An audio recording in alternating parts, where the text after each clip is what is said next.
পটল দিয়ে যে এত মজার রেসিপি তৈরি করা যায় আমি আগে জানতাম না। এটা বানানোর পর মন চাই বারবার হচ্ছে এই রেসিপি বানিয়ে খাই।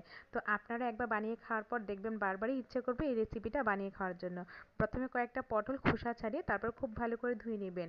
বিচি সহ এভাবে হচ্ছে কুচি কুচি করে কেটে নেবেন। তারপর এখানে কাঁচামরিচ কুচি, পেঁয়াজ কুচি, আদা জিরা বাটা দিয়ে নেবেন। পরিমাণ মতো লবণ দিয়ে নেবেন আর হাফ চামচ করে হলুদের গুঁড়া, ধনিয়ার গুঁড়া, মরিচের গুঁড়া দিয়ে খুব ভালোভাবে মাখিয়ে নেবেন।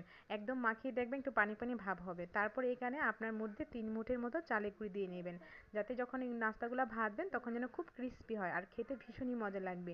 3 মুঠের মতো চালের গুঁড়ি দিয়ে আবারও খুব ভালো করে মাখিয়ে নিচ্ছি। এবার ভাজার পালা। তো ভাজার জন্য চুলায় কড়াই দিয়ে নিলাম কিছুটা সয়াবিন তেল, তারপরে এরকম পাতলা পাতলা করে আমি দিয়ে নিচ্ছি। পাতলা পাতলা করে পাকোড়াগুলো বানালে ভাজতে কিন্তু অনেক বেশি সহজ হবে আর অনেক বেশি মুচমুচে হবে। তো দুইটা সাইডে লাল লাল করে ভেজে নামিয়ে নেওয়ার পর টমেটো সস দিয়ে পরিবেশন করুন আর দেখবেন বাচ্চা থেকে বড় সবাই কত বেশি পছন্দ